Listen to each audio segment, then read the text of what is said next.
you just held the Darius and Friends thing at the Ryman on Monday, right? Yeah. How was that? I saw that you brought out Brad Paisley and Alaina. Yeah, it's really cool that I can get those folks to come out and play one show just for a great charity, and then to still be doing it after 9 years is pretty cool. We raised the most money ever, so it's been a good year for that. It's a sign you should probably keep going, right? Yeah, I think so. Yeah. I think so. Well, speaking of Darius and Friends, you're performing with some friends tonight.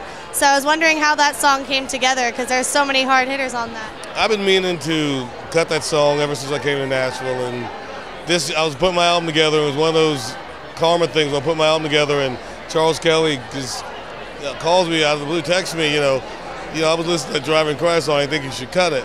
And I'm like, I've been thinking about cutting that song, and I was like, I'm gonna cut it now. The universe is telling me to cut it, and he texted me back, yeah, you should let me sing on it too.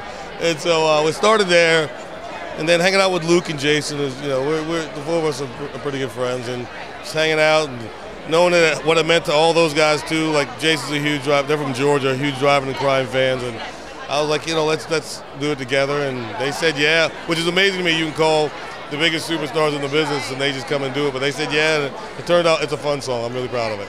Did you guys get to record it together, or was it one of those like separate and then power technology kind of thing? Oh no, we're all so busy. I don't think anybody was.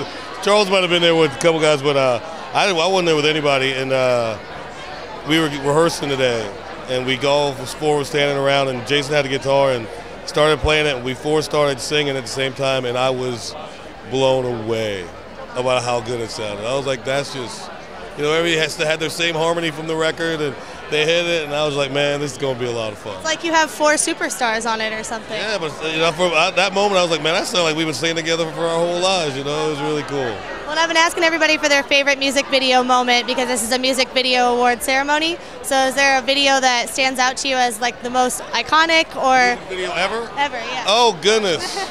No. What's messed up, but this is messed up. But when you said it, the first video that came to my mind was Careless Whisper by George Michael. Why is that? I love that video. I love that song. Oh, man, I love that song. So, yeah, I guess it's that one, because that's the first one that came to mind. Super fan. Yeah, I am a super fan. Love it. Thank you so much for stopping by. Good to see you.